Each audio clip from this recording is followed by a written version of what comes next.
আমি আল্লাহ নাকের জায়গায়, চোখের জায়গায়, মুখের জায়গায় সব জায়গায় ফিট করে দিয়েছি। কারণ আমি আল্লাহ ভালো করে জানি বান্দার মুখটা যদি আমি আল্লাহ পিছন দিকে দিয়ে দিই, বান্দার এত চেহারাটা বিশ্রী দেখা যাবে, খারাপ দেখা যাবে, আমার বান্দা অতি কষ্ট পাবে। যার কারণে আমি আল্লাহ চেহারাটা খারাপ করে বানাই নাই, সুন্দর করে সুঠাম দেহ করে আমি আল্লাহ কেমন ভাবে বানাইলাম। আমি আল্লাহ তার দিক থেকে বান্দাকে বলছি, বান্দা শোনো, লাকাদ খলাকনাল ইনসানা ফি আহসানি তাকওয়িম।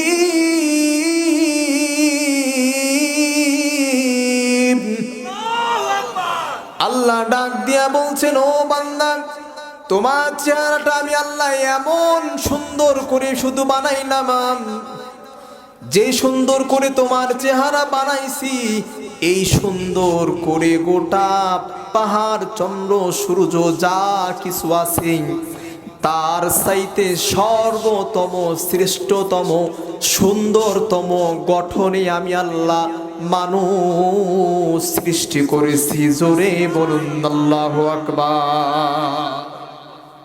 সবচেয়ে আল্লাহ সুন্দরতম গঠনে মানুষ সৃষ্টি করেছে। সম্মানিত হাজিরিন,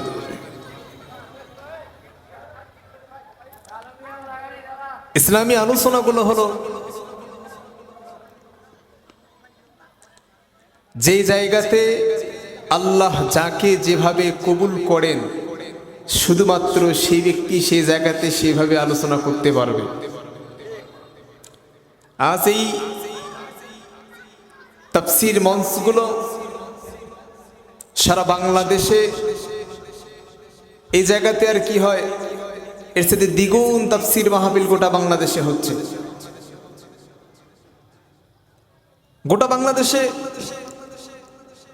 এই তাফসীর মাহফিলগুলোতে এত পরিমাণ আলোচক গোটা বাংলাদেশে, এটা যেমনই আল্লাহ পাকের নিয়ামত,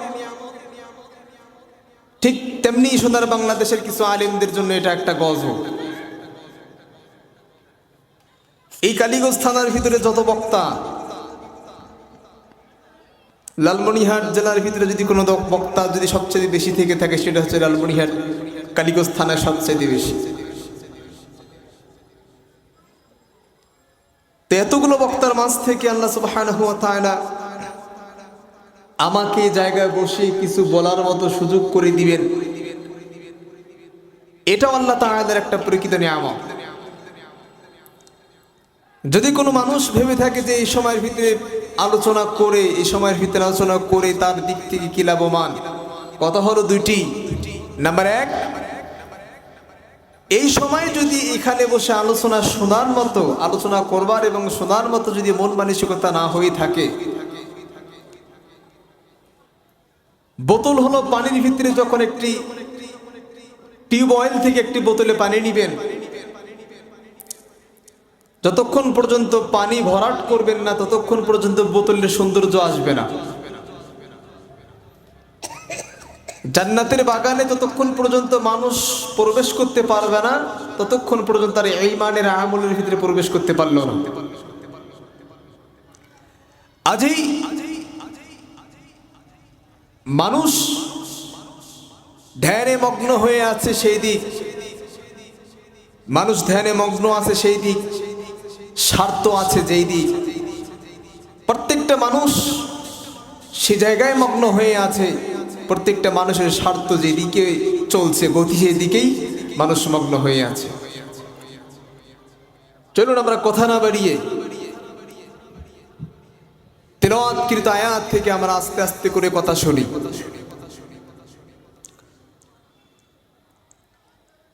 এই পৃথিবীতে হাজার হাজার মানুষের ভিতরে আল্লাহ সুবহানাহু ওয়া তাআলা এত নিয়ামত দান করেছেন মানুষগুলোর ভিতরে। আল্লাহ সুবহানাহু ওয়া তাআলা ডাক দিয়ে বলছেন, পৃথিবীর মানুষরে, আমি তোমাদেরকে এত নিয়ামত দান করেছি, বান্দা যদি মনে করে থাকে বান্দা যদি তার দিক থেকে নিয়ে তার নিজের ব্যক্তিগত সকল কার্যক্রমগুলো আল্লাহর দিকে করে দেয়, আল্লাহ সুবহানাহু ওয়া তাআলা বলছেন কোন বান্দা যদি তার জীবনের ভিতরে তার পারিবারিক জীবন থেকে নিয়ে শুরু করে, তার রাজনৈতিক জীবন থেকে নিয়ে শুরু করে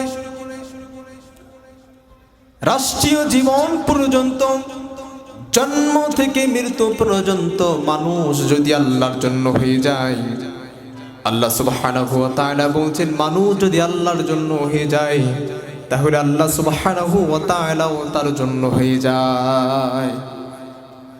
আল্লাহ সুবহানাহু ওয়া তাআলা বলছেন পৃথিবীর মানুষ, এই পৃথিবীর জমিনে আমি আল্লাহ তাআলা পবিত্র কোরআনুল কারীম ঠিক তখনই মানুষের জন্য পাঠিয়েছিলাম যখন আমি আল্লাহ তাআলা দেখতে পারলাম যেই সময়ের ভিতরে মানুষগুলো অন্ধকারের পথের দিকে ছিল।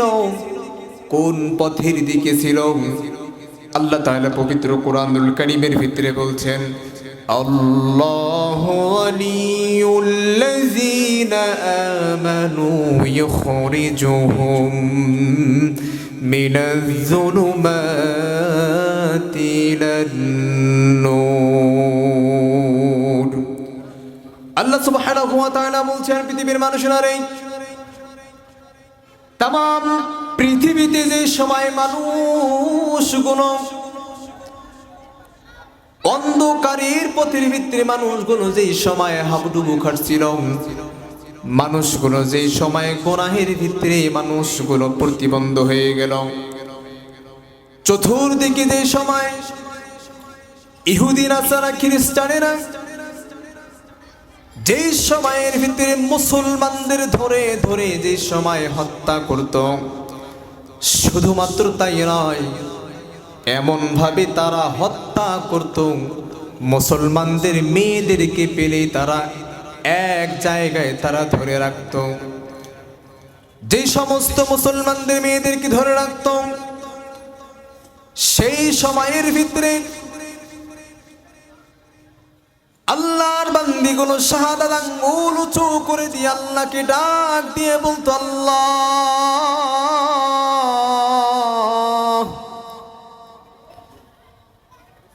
যেই সময়ের ভিতরে তোমার দুনিয়াতে আসার পরে মানুষগুলো এত জুলুম অত্যাচার নির্যাতন করছে, যেই নির্যাতন গুলো সহ্য করার মতো কোনো মানুষের ক্ষমতা নাই।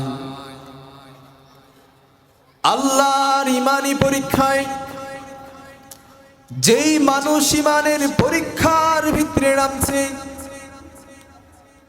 ইমানি পরীক্ষায় নামার পর আল্লাহ যাকে ভালোবেসে মোহাব্বত করে যার ইমানে আমলে আল্লাহর পরীক্ষার জন্য আল্লাহ সবচাইতে বড় পরীক্ষাগুলো মানুষের ভিতরে দিয়ে থাকে। তার ভিতরে অন্যতম পরীক্ষাগুলো হচ্ছে, আল্লাহর নবী বলেন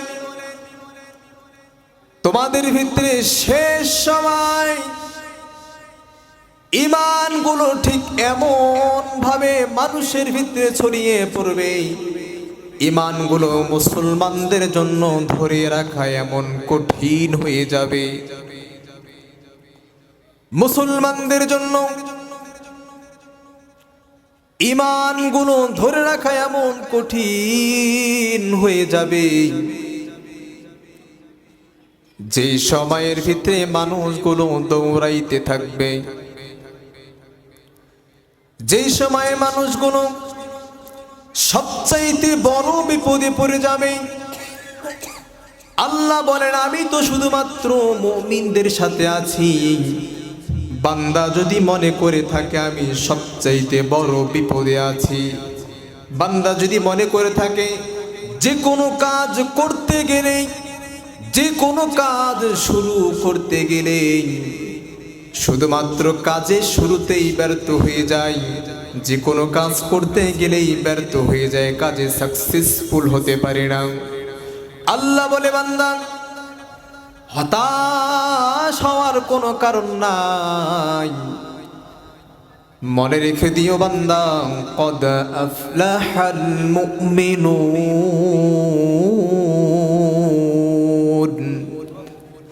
আল্লাহ বলে বান্দারে, তোমার যে কোনো কাজের ভিতরে তুমি ব্যর্থ হয়ে গেছো,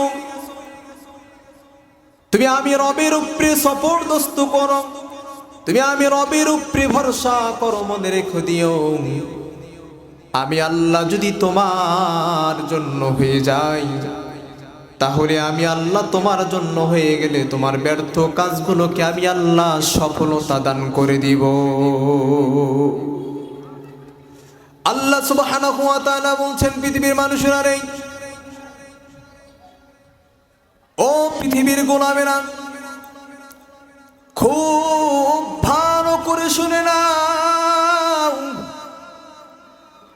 তোমরা যদি মনে করে থাকো তোমাদের জীবনে সব চাইতে বেশি কষ্টের জীবন, তোমরা যদি মনে করে থাকো তোমাদের লাইফটা সব চাইতে বেশি কষ্টকর, যেদিকে মানুষ তাকায় সব চাইতে তার জীবনটা বেশি কষ্ট হয়ে যাচ্ছে, আল্লাহ বলেন বান্দারে, কষ্ট পাওয়ার মতো কোনো কারণ নাই, কষ্ট পাওয়ার মতো কোনো আফসোস করো না। মনে করো তুমি যদি আমি আল্লাহর জন্য হয়ে যাও, আমি আল্লাহ তোমার জন্য এমন নিয়ামত রেখেছি, তোমার কষ্টের সময় আমি আল্লাহ বলছি, ফাইন্না মা'আল উসরি ইসরা,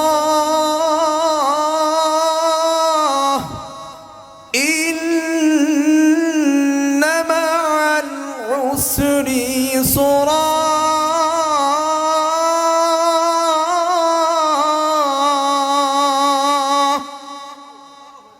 আল্লাহ ডাক দিয়ে বলছেন, বান্দা তুমি যদি মনে করে থাকো তোমার জীবনে অনেক কষ্ট, তুমি যদি মনে করে থাকো তোমার মতো কষ্টে আর কেউ নাই, মনে রেখে দিও, ফাইন্না মা'আল উসরি ইসরা, আমি আল্লাহ তোমার কষ্টের পরে শান্তি রেখে দিয়েছি।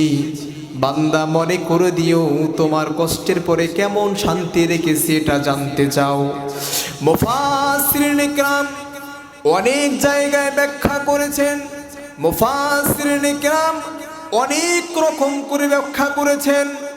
ব্যাখ্যা করতে করতে এক মুফাসসির ব্যাখ্যা করেন, কেমন কষ্ট। ধরুন যে আপনি এক সাঁতার জানেন না, ধরুন যে আপনি এক সমুদ্রের ভিতরে পড়ে গেছেন, আপনি সাঁতার জানেন না, সাঁতার না জানার কারণে আপনি ওই সমুদ্রের ভিতরে পড়ে গেলেন।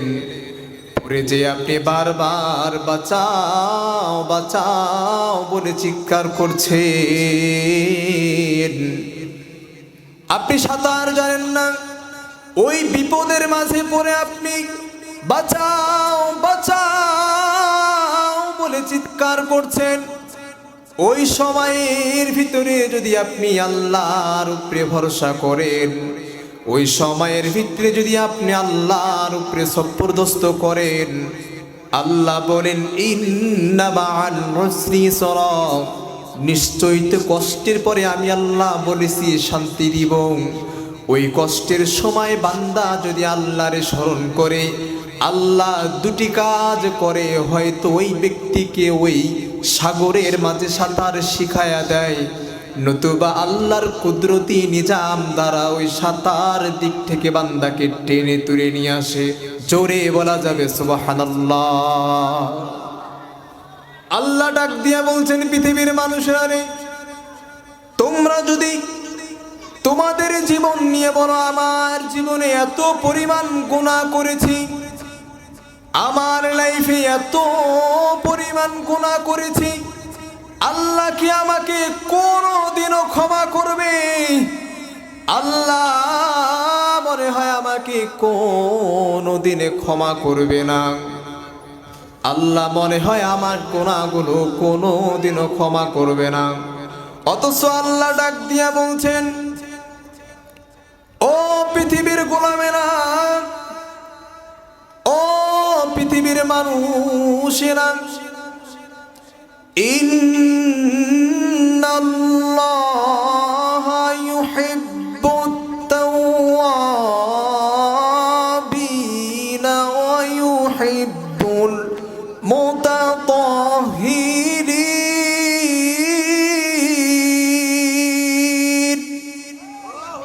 আল্লাহ ডাক দিয়ে বলছেন ইন্নাল্লাহা ইউহিব্বুত তাওয়াবিনা, নিশ্চয় আমি আল্লাহ ওই সমস্ত বান্দাদেরকে সবচাইতে বেশি ভালোবাসি। নিশ্চয় আমি আল্লাহ ওই সমস্ত বান্দাকে বেশি মহাব্বত করি যেই সমস্ত বান্দা গুনাহ করার পর পরে সঙ্গে সঙ্গে তওবা করে নেয়। সুবহানাল্লাহ বলে। সম্মানিত হাজিরিন, আজ আপনি আমার যেই কথাগুলো শুনছেন, আল্লাহর নবী বলেন বাল্লিগু আন্নি ওয়ালাউ আয়া, তোমরা রাসূলের দিক থেকে আল্লাহর দিক থেকে আয়াতকৃত নাজিলকৃত যে সূরাগুলো তোমাদের মাঝে যে তাফসীর ব্যাখ্যা বিশ্লেষণ যে হাদিসগুলো তোমাদের সামনে যে আলোচনা করা হতো, তোমরা যারা শুনছো মনে রেখো বাল্লিগু আন্নি ওয়ালাউ আয়া, সব কিছু অন্য মানুষের কাছে পৌঁছাইয়া দাও। এটা শুধুমাত্র তার পারিবারিক জিন্দিগি নয়, এটা হলো তার রাজনৈতিক জিন্দিগি শুধু নয়, এটা হলো তার ঈমানি দায়িত্ব মানুষের কাছে পৌঁছাইয়া দেওয়া। প্রত্যেকটা মানুষের ঈমানি দায়িত্ব হলো যার ভিতরে যা ইলম আছে, যার ভিতরে যা শুনেছে তা অপর মুসলিমের কাছে পৌঁছায় দেয়। যে ব্যক্তি জানে না তার কাছে পৌঁছায় দেওয়া, এটা হলো তার দায়িত্ব। এই দায়িত্বের দিক থেকেই আল্লাহর বাণীগুলো আপনাদের সামনে পৌঁছানো, আল্লাহর বাণীগুলো আপনাদের সামনে শোনানো। ওয়াজ শুনে নাই, বিশেষ করে বাংলাদেশের মানুষ বাংলাদেশে জন্মগ্রহণ করেছে, করার পরে ওয়াজ শুনে নাই এমন লোক খুঁজে পাবেন? একবারে যে ধর্মেরই হোক, সে যে ধর্মেরই হোক, ওয়াজ শুনে নাই এমন ব্যক্তি আছে না? এমন ব্যক্তি খুঁজেও পাবেন না আপনি। এত পরিমাণ বাংলাদেশের ভিতরে ওয়াজ হয়। দুঃখজনক বিষয় হলো এত পরিমাণ ওয়াজ হওয়ার পরেও কি একটা মাহফিল, আজকে যে ওয়াজ মাহফিল করবেন, এই তাফসীর মাহফিলে সকল বক্তারা আলোচনা করছেন, বলেন তো দেখি আজকের আলোচনা করে কোরআনুল কারীমের আইন সংসদে বাস্তবায়িত হওয়ার বিন্দু পরিমাণও কি টার্গেট আছে? বিন্দু পরিমাণ? এতগুলো তাফসীর মাহফিল হয়েছে, হাজার হাজার তাফসীর মাহফিল হয়েছে, আজও পর্যন্ত কোরআনুল কারীম সংসদে বাস্তবায়িত হলো না। এত তাফসীর মাহফিল হয়েছে, এত পরিমাণ মাহফিল হয়েছে, আজও পর্যন্ত মানুষ ফজরের জামাতের সময় মসজিদগুলো ফাঁকা থাকে। এত পরিমাণ তাফসীর মাহফিল হয়েছে, গ্রামে গঞ্জে থেকে যে সকল মায়েরা বোনেরা বাজারে বন্দরে যায়, সে সকল মায়েরা বোনেরা, অধিকাংশ নারীরা মাথায় কাপড় ছাড়া যায়, অধিকাংশ নারীরা পর্দাবিহীন বাজারে যাচ্ছে। তাহলে এত পরিমাণ তাফসীর মাহফিল হওয়ার পরও পরিবর্তন না হওয়ার কয়েকটি কারণ, কয়েকটি কারণের ভিতরে অন্যতম কারণ হলো তাফসীর মাহফিল যারা করছে তারা ইখলাসের সহিত তাফসীর মাহফিল করছে না, এবং যারা তাফসীর করছেন তারা ইখলাসের সঙ্গে তাফসীর করছেন না। কি হলো, কোনো সমস্যা নাই? কি আছে ওরা না কেউ নাই? আল্লাহ আপনার মাইকে পরিপূর্ণ বারাকা দান করুক, আপনার মেহনত আল্লাহ কবুল করুক, বলেন তো আমিন। সম্মানিত হাজিরিন, যে কথা বলতেছিলাম একটু গভীর মনোযোগ দিয়ে শুনবেন। হয়তো আপনার জীবনের লাইফে কত হাজার হাজার মানুষের তাফসীর আপনি শুনেছেন, আপনার জীবনের লাইফে কত লক্ষ লক্ষ মানুষের সমাগম দেখেছেন, কোরআন শুনেছেন। এবার আপনি চিন্তা ফিকির করে দেখেন, সোনার বাংলাদেশে এত হাজার হাজার মাহফিল হচ্ছে, তবুও কেন মানুষ আজ মহিলা মা বোন পর্দার দিকে? ও মুসলমান, সব আলেম আজ টাকার পিছনে দৌড়ায় না, সব আলেম আজ ভাইরালের নেশায় দৌড়ায় না, সব আলেম আজ চতুর্স্পন্দন করে আজ মানুষের পায়ের নিচুর দিকে তাকিয়ে চলে না। সব আলেম আজ চতুর্দিক থেকে একত্রিত হয়ে কাজ করতে পারবে না। কারণ এই কারণেই পারবে না, রাসূল বলেন শেষ জামানার ভিতরে মুসলমানের ভিতরে এত তফাত হয়ে যাবে, মুসলমানের ভিতরে এত ভাগ হয়ে যাবে। এই জন্যই তো শেষ নবীর ভিতরে এত পরিমাণ দলে দলে বিভক্ত হয়ে যাবে। বিবেক দিয়ে বলে না, আজ দলে দলে কি বিভক্ত নাই? দলে দলে বিভক্ত নাই? সম্পূর্ণ বাংলাদেশের রাসূলের হাদিসের সঙ্গে মিললে কি আজ মিল হয়ে গেল? রাসূল আজ থেকে ১৫০০ বছর আগে যা যা বলে গেছেন, আজ সব কিছু মিলে গেছেন।